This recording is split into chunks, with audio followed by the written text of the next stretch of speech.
It seems like we have plenty of time for questions. I'll get things started. I have a question for you, Jeremy, and it's about, I guess it's two questions. One's a conceptual question and one's a historical question. So the first one is, what is the difference between, this idea of solidarity as a consciousness of shared interest and class consciousness? Is there a difference between those two concepts? And the second one is about the sort of most recent forms of solidarity or collective expressions of solidarity that we've seen, at least in America, right, which are Occupy and Black Lives Matter. The former sort of falling apart for a lot of sort of different reasons, and Black Lives Matter obviously still continuing, but always facing this problem of corporate capture, right? So, so one's about the conceptual sort of basis of this in class consciousness. The other's about how these kinds of moments have maybe transformed our understanding of solidarity, or maybe even called into question, perhaps? Okay, sure. Well, on class, I have a pretty simple answer. Yeah, there is a difference. And at least like in the book that I've just finished with Alex Williams about hegemony, our position is that basically we accept the sort of post-Marxist critique of what Leclerc and we've called class essentialism, in that we accept there are social relations and forms of oppression which can't simply be reduced to variations or expressions of class relations. So, I mean, my ideal form, I mean, really, this is true, and this goes back quite a long time now for me. Like when I'm trying to think about politics and political theory, I try to think about, well, what are examples of arguably relatively successful kind of social political movements in the past few decades? And I still think, women's liberation is a good example. Like women's liberation obviously had all kinds of limitations, but it got a load of stuff done that really is historically unprecedented. And my argument would be, and this is a very old-fashioned position, really, that women's liberation and the women's movement was most effective when it was organized around a notion of shared sets of interest, of women in different social groups, different classes, etc., having a particular set of shared interests in changing certain institutional arrangements. And it sort of falls apart once it becomes preoccupied with questions of identity, with questions over defining like what is a woman, or who is a woman, who gets excluded and included. And that so I would say that is a really good example. And our argument is, yeah, there are all kinds of social groups, there are all kinds of social groups who have material interests in which are shared and which but can't really be can't be reduced to class interest, we would say. You could make an argument. You can make an argument. We do sort of acknowledge this. If you want to have, you could say these are all just very complicated variations of class interests. But that's a whole other book, basically, to get into that. So you could. But broadly, yeah, that is our kind of gambit. And this applies not just to sort of classic struggles. I mean, you can think about the struggles for trans rights. Trans people have objective material interests in certain institutional material outcomes and changes in arrangement. So around those kind of the kind of historical questions, I mean, I think. I mean, you're sort of just inviting me to comment in some sense on those movements. I'm not sure whether I have anything specific to say about whether they have or haven't reconceptualized notions of solidarity. Certainly, I think BLM has put questions of collective agency and collective action, and indeed questions of solidarity to some extent, into the public domain, at least in ways they hadn't been done for a long time.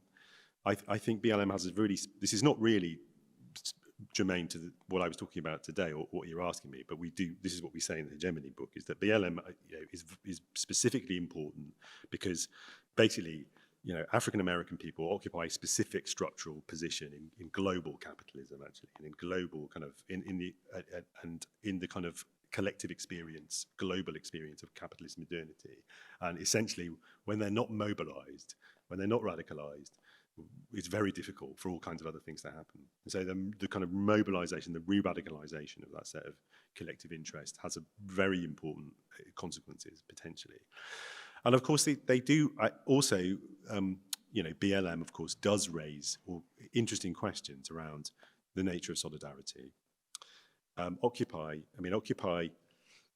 I think Occupy was also I'm less critical of Occupy than a lot of people, partly because I didn't have to waste any time on it, because I had, my kids were really small when Occupy was happening. So it's the only one of those big radical moments of the past few decades I've completely sat out. So I'm able to be generous about it. But I do think if you're interested in the specific history of the evolution of kind of activist culture and radical culture in the, this is particularly true in the States, actually, more than anywhere else, from the 90s through to the moment of Occupy, then Occupy, as Occupy's evocation, just as an imaginary ideal of the idea of itself as a mass movement, a populist movement, a majoritarian movement, was a really significant shift. Because the phase immediately before that, kind of activist culture in places in New York, there was this kind of activist culture that didn't want to be majoritarian. There was kind of disdainful of majoritarian aspirations at all. That was just kind of deliberately minoritarian. And it was completely self-defeating. So I think it was a significant. I also actually, it's a very unpopular view, I know, but I think, Obama did pursue a slightly reflationary policy at the time when the EU was imposing rigid austerity in Europe. And I think under pressure from the Tea Party, he would not have done that if Occupy hadn't happened. So I actually think Occupy wasn't the total failure that people think it is. It didn't. But BLM also raises the questions of solidarity, of course, around the fact that it raises the question of the shared interest of people of color and white people in pursuing, in challenging racism, for example, just as questions around gender will always raise the question of the potentially shared interest of people who do and don't identify as female in those things. And I think I think BLM is at its best and at the level of the most kind of, the most articulate projects that it's given rise to.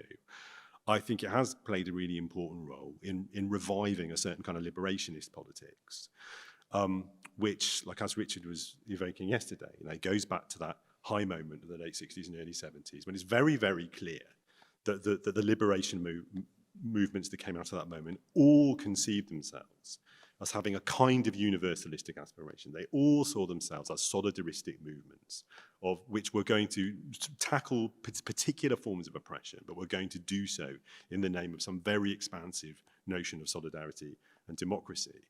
And that was an idea which is unfashionable and off the agenda and sort of theorized against, to a large extent, until very, very recently. And I think BLM really probably has changed that, actually. That's probably one reason why, it probably is a key reason why people are very receptive, once again, to thinking in terms of solidarity. Because, one reason, actually, all those sources I was talking about, one reason all those people kept alluding to solidarity without really talking about it that much a lot of the time is because the default assumption, the default position when I was doing post-structuralism in grad school was that solidarity was a suspect notion.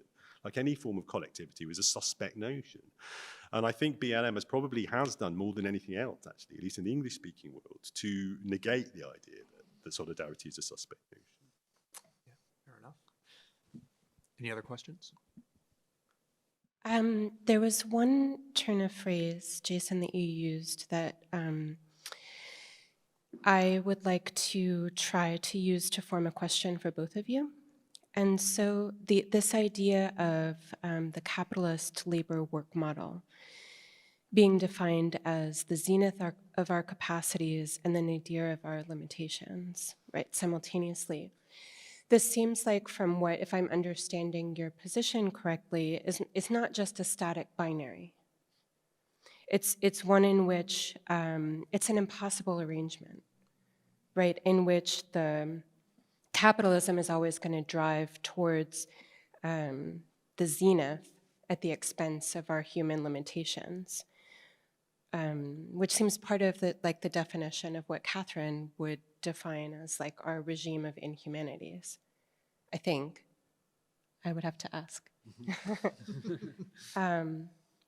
But so this is always a regime that is kind of working towards our death, pushing us towards the impossible, exhausting our capacities, right? And it strikes me that this is true, that no matter what level you're on that totem pole, that this is, you always have a sense of precarity. This helps to explain perhaps why even billionaires feel that they are insecure, that they constantly have to protect themselves and renew their value, why the richest man in the world might just buy Twitter so that he can protect his own speech, right, and to edit his comments.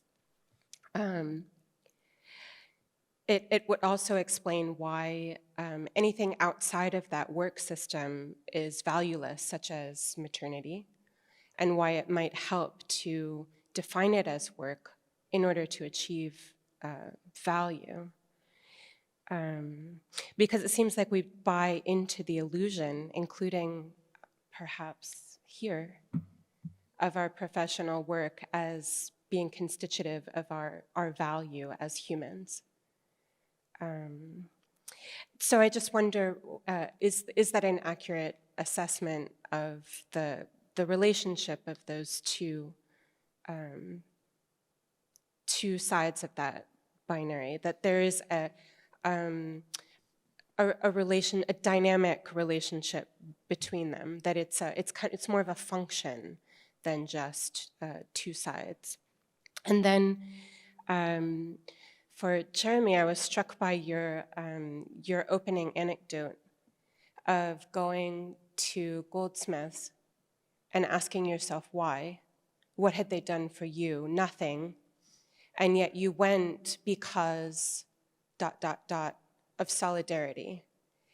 So that definition answers itself. It sort of defines itself. So I would ask you, if you take that word out and you gloss it, instead of saying that you're acting in solidarity because of solidarity, what does solidarity actually mean? You've defined it foundationally in terms of interests, right? And so what if you combine it with what Jason has said, that work is this kind of function of the what did he say? The zenith of our capacities and the nadir of our limitations. Does that have, how does that resonate with that definition of what solidarity means to you, and what, how that would motivate you to act in a political dimension? Thank you both for, this was really, truly wonderful. Thank you. You go. Yeah, thanks. Yeah, in terms of what you said about it being a dynamic relation, yes, in the sense that, I mean, just like, I mean, that, I mean, partly what I was trying to get at is, the imperative to be productive, which is, necessarily an imperative which removes like the object and goal. Productive to what, for what? Productivity itself becomes its own kind of norm, is necessarily one in which one cannot live up to it. And where one falls, in the sense of where one, ends up, then is seen as an expression of,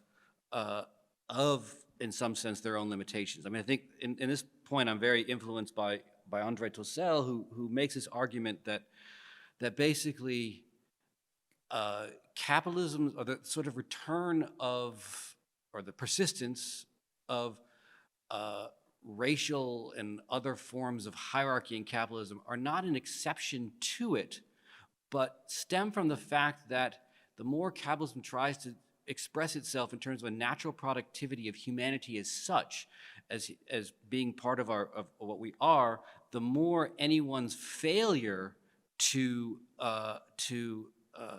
realize that potential is itself naturalized. So capitalism's tendency to naturalize productivity leads the naturalization of all hierarchies under it. So it's not like an exception to it; it is integral to it. And I mean, I do think that, I mean, it's interesting that you bring up the sense that there is a kind of, because of that,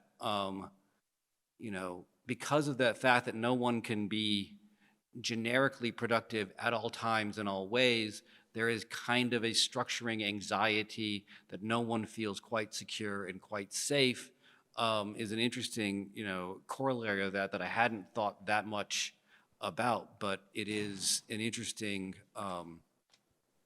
one. And it seems interesting, I mean, I was just thinking about this a moment ago when you said that you know, the weird way in which even moments when the demand for productivity has to come to a kind of break because of human limitations, human finitude. Like, think about the early years of, or the early beginning of COVID, where there was some attempt of lockdown, and immediately there was this weird sense that, like, you should be spending your lockdown, like, if you don't learn a new X or do this during your lockdown, you are a failure. And that was invoked at exactly the moment where, you know, we as, you know, living human beings had to protect ourselves from, you know, viruses in the environment and protect others around us, and engage in care became this demand that, even though the office was closed, that somehow only ramped up the demand to realize oneself in terms of productivity.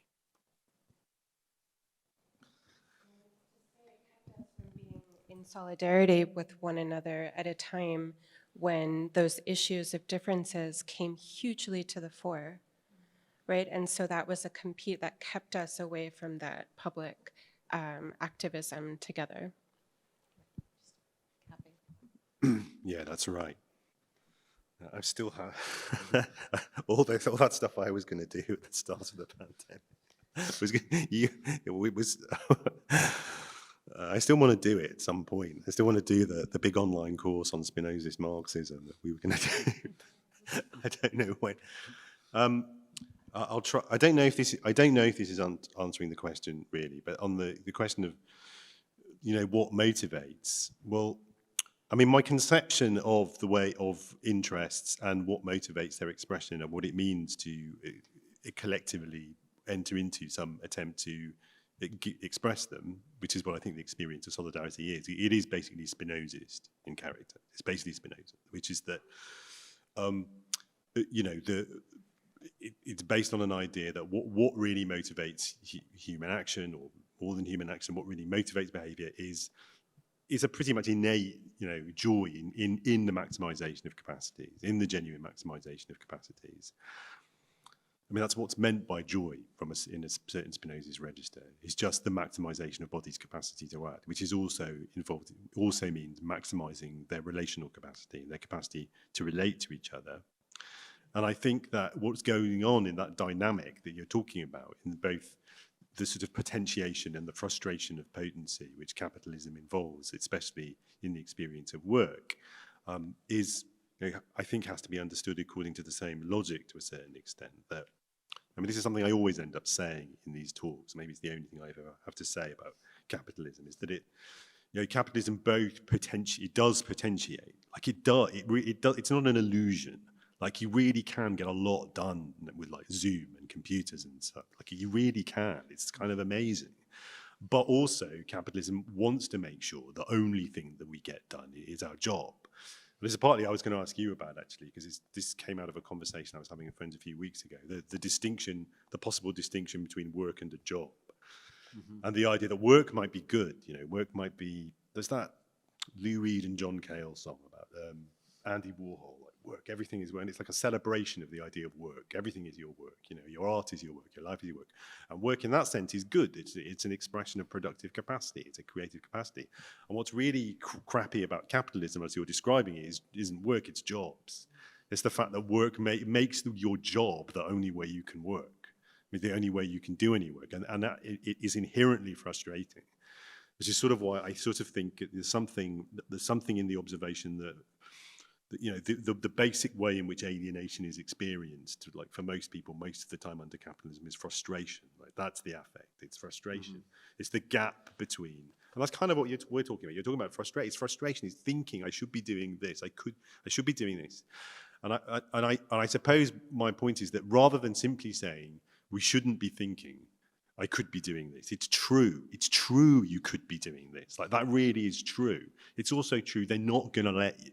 They're not going to let you learn that language. They're not actually going to make it. But it's true, all the facilities are there. All the technology, all the time, all the equipment is there. You could, you know, do whatever you need to do to contribute to society and look after your kids and learn a language this year. You could do that, but they're not going to let you because they want you doing some other stuff. And that's the thing. And I think, for me, I think that is really important. I think it is really important to understanding.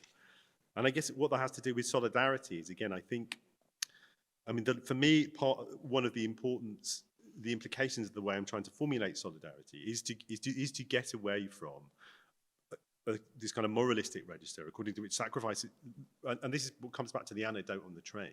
Okay, the idea that solidarity involves self-sacrifice. I think absolutely solidarity does not involve self-sacrifice. It may involve a certain deferral of the realization of interest. But ultimately, why did I go and do the talk? Because their struggle was my struggle, because there was no difference, because ultimately it was going to be in my interest and theirs if their struggle advanced. Like, that's why. And that wasn't being experienced as like a grim duty. It was kind of, it's nice, it's empowering, it's elevating. It is kind of good, to feel that way. That's the joyous aspect of it. And that is what so when I talk in this language of interest, because it is really bound up with this Spinozan conception, I think it's important to say that it's also about trying to detach this notion of the expression of interests from some notion that what it means to do that is to do something a bit grim, or to be indeed fulfilling a duty. Like it really is about maximizing capacities in a way which is ultimately, it's not just that it's pleasurable, it is the substance of pleasure. There is nothing else there's nothing that's pleasurable that isn't that, in a way. Does that make sense? Yeah, and so would you say that the maximizing of that capacity was, like, did you go in defense? You said your struggle was their struggle, and you're maximizing your joy or your pleasure in coming together around that. Was the defense of work? Well, I think it probably, in a sense, it was a defense. It was a defense of their ability to work. Certainly, what's happened to universities and the constant tension between doing what feels like we want to do and the bureaucratic demands and the bureaucratic limitations on it, I think is a really good example. One reason, the entire apparatus of neoliberal bureaucracy isn't designed to make us work, it's designed to make us unable to work, right, in a certain sense, I would say. It's designed to make us unable to do the things which would just spontaneously appear to be, the productive things we could be doing. That's one register. There is another register. There's the whole anti-work tradition, which would say, look, you're still trapped in a certain Puritanism of productivity, and you should just valorize not having to do anything at all. And I'm sympathetic to that, but I also suspect that is kind of a mirror image. There's too much of a mirror image of a kind of work society. And there's a whole, I think this is really related to what Jason was talking about, but I think there's a good argument that the whole apparatus of the school system, as well as the kind of way the labour market is operated, it's designed to make people hate certain kinds of work, which they shouldn't actually hate. It's not actually like a drag, to read and write, or even to do higher maths. None of these things are all fun things to do, in and of themselves. But the whole thing is set up to make us hate them, to make them hateful. And I think, and the processes by which it does that are very much also bound up with making the experiences of solidarity seem to be impossible and seem to be unrealizable. So I think that's how I probably said enough about that. Thanks for beautiful talks, and thank you, Jason, for giving me a new way to think about, I know you've written about anthropogenesis, and I'm thinking about anthrogenesis, the very literal constitution and destitution of the human. So it's really, lit up my brain. I guess I just wanted to ask Jeremy a little bit about this. This could be perhaps something really fundamental and obvious that I just missed, but is there a specific explanation you could help me with about why, if it is the case that fascists don't do solidarity, do fascists do solidarity? Because when you did the breakdown of the different traditions, I haven't decided yet. I get this question. We get asked this question every time. The best discussion I've had about whether fascists experience joy was here at the Cogut seminar, and when I was here at the weekly seminar, and somebody whose name I should find out, actually make a note of so I can cite her, she said, her suggestion was, no, fascists do not experience joy, they experience glee, which is different from Okay, joy. but you talked about solidarity not being about whether it's good or not. Yeah. Solidarity isn't about joy or glee, I suppose, right? It's a bit different, right? I mean, and I suppose I'm an not extent. sure, yeah. Okay. I haven't decided yet whether fascists just have whether there are bad solidarities or it's not real solidarity. Oh. And basically both are available. I can wheel out a theoretical explanation for kind of either position. Yeah, I can wheel out an explanation. Here's explanation one. Yeah, of course they have forms of solidarity. That's what makes them powerful. They do bad things with them, but they have them. The other argument would be no, and this would derive from some of my earlier work. It would say, well, the thing about fascists is they have no real lateral relations with each other. They're all just identified with a leader.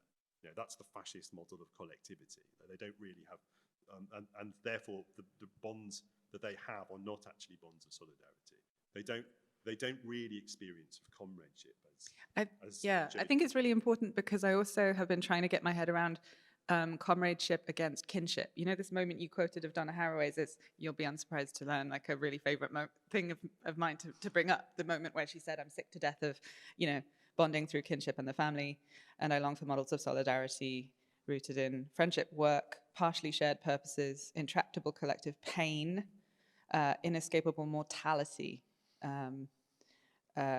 And then, I mean, it's, you know, her final thought there is, I think I'm on the side of the vampires, which, you know, talk about exiting the vampire castle.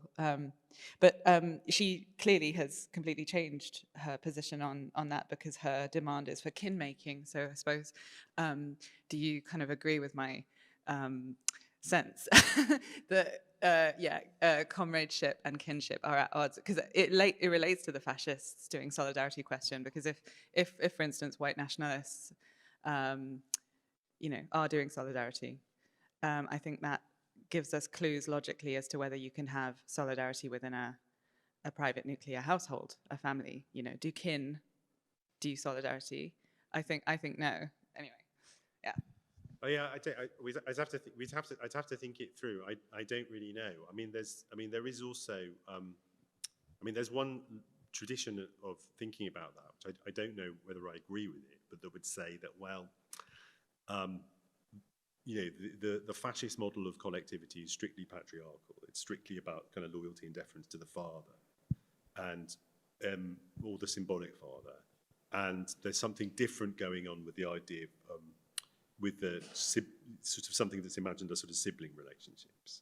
And the sibling relationships are different from the parental relationships, and the sibling relationships are are more egalitarian and therefore more related to ideas of comradeship. I don't know what I think about it. I just haven't really thought about it, and I think there are obvious critiques to make of it. And it's who was it? I think it's like Juliet Mitchell has a book about kind of the sibling relationship in psychoanalysis, and she thinks that once you start thinking about sibling relationships seriously, then it interrupts some of the sort of patriarchal normativity of the strict Freudian tradition and people like Lacan. And I'm only a little bit sympathetic to that because I once, you know, my very limited experience of therapy was that I thought of didn't feel like they had a position from which they could really talk about my relationship with my sisters, and the sense that that was this sort of collective thing that we'd all been through. But I don't know if that means anything. I don't know whether it means anything at all. And again, I'm very on like the Haraway kinship making thing. I don't want to take an absolute position on whether I think that's like good or bad, because I think to some extent it is sort of, I think we have to, you know, accept the polysemantic way in which these terms are used. So there are definitely some people for whom the idea of making a family is a way of expressing their desire to create a form of collectivity which is outside of all of the kind of all of the traditional norms that you want a form of collectivity to be outside. And there are also clearly many instances in which using that sort of familial language is a way of ultimately reinforcing, reproducing, or smuggling back in some of those norms and hierarchies. And I don't really feel like I have a very clearly defined position on whether that, whether it's always the latter not. Does that make sense?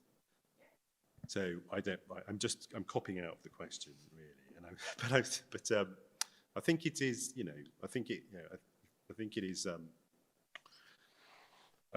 you know, I'm sympathetic because the one thing I would say, and this is just something to do with how we talk about those kind of languages, and it relates to the Haraway stuff around kinship, is I think that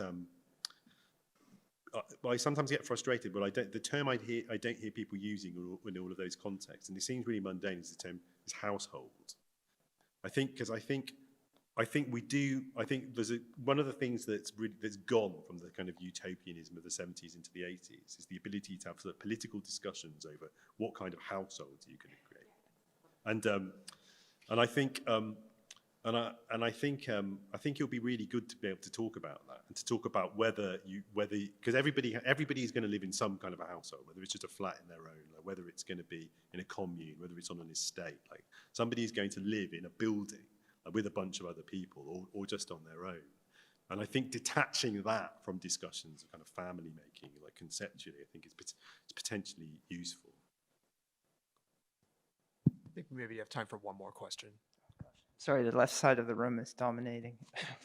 I was going to ask a question a bit like Sophie's, but I'll try and ask it and push it towards something else. I'm not sure I totally agree with you, Jem, about fascism. You know, I mean, I think fascism, and this is such an important issue for us today, right? Because fossil fascism means planetary ecocide, right? It's the right of a group of you know, blood relations or cultural coevalists to consume as much fossil fuels as possible and, you know, wall off borders and kill the whole planet. So, I mean, this is kind of the thing which I think we have to fight in this moment. And that's why I think this conference on humanism is so important. So I want to kind of push the question, you know, because interests can be, you know, and solidarity can be about solidarity with, you know, your nation, you know, your white nation, right? It's not necessarily only hierarchical.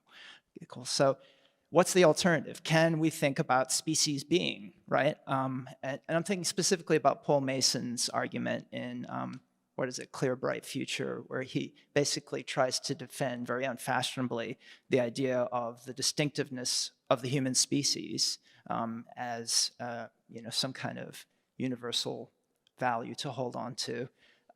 You know, against a lot of post-humanist efforts to, you know, muddy the waters and connect us to all sorts of other species.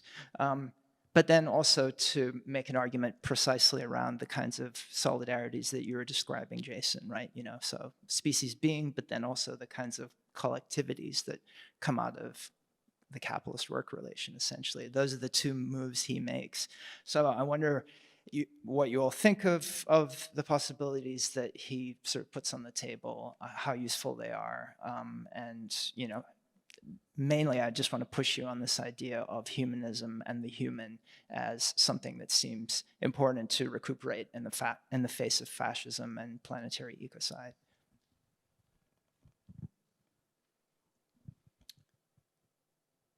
Humanist Mark. Yeah, well, I mean, for me, I think, you know, one of the reasons I think it's useful to reopen this whole sort of can of worms about humanism and human in Marx is because of the fact that, you know, as Frederick Jameson says, you know, the market is human nature is a statement that should not be allowed to stand. And the extent to which, I guess what I'm saying is, you know, one way of understanding neoliberalism is capital taking a humanist turn.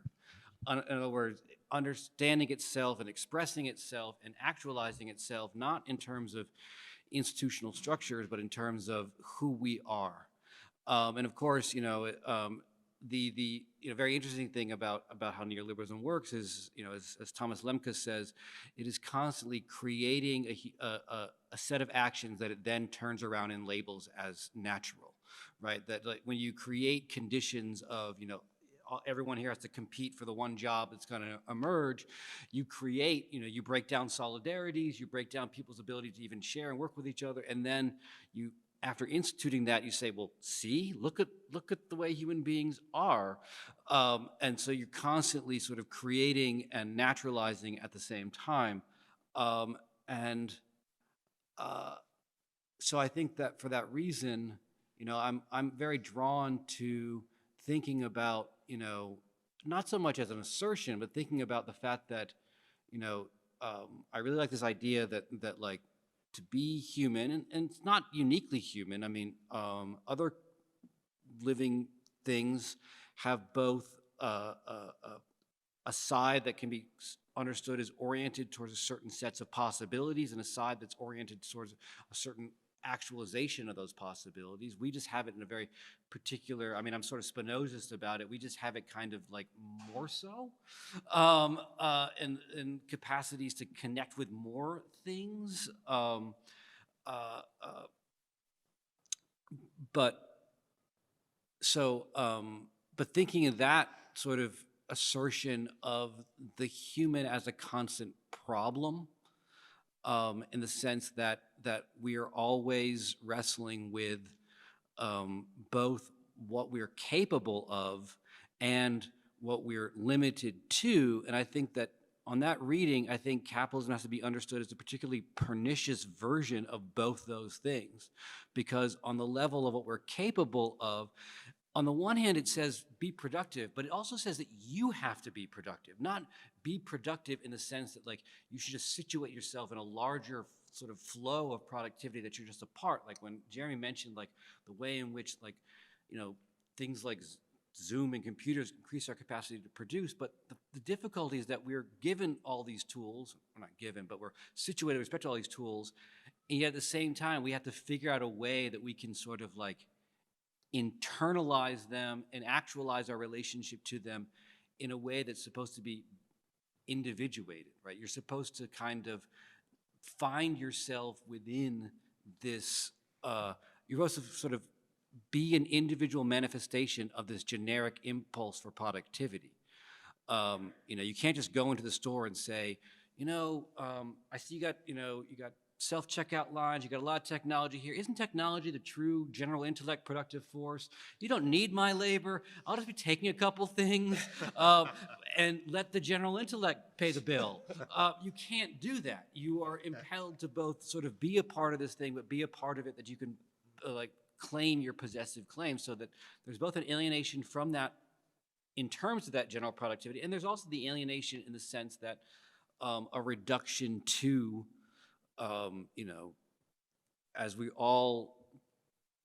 everyone I think who's ever had a job always feels like, damn, isn't there more to me in my life on this planet than this set of action, this set of relations, these things I do?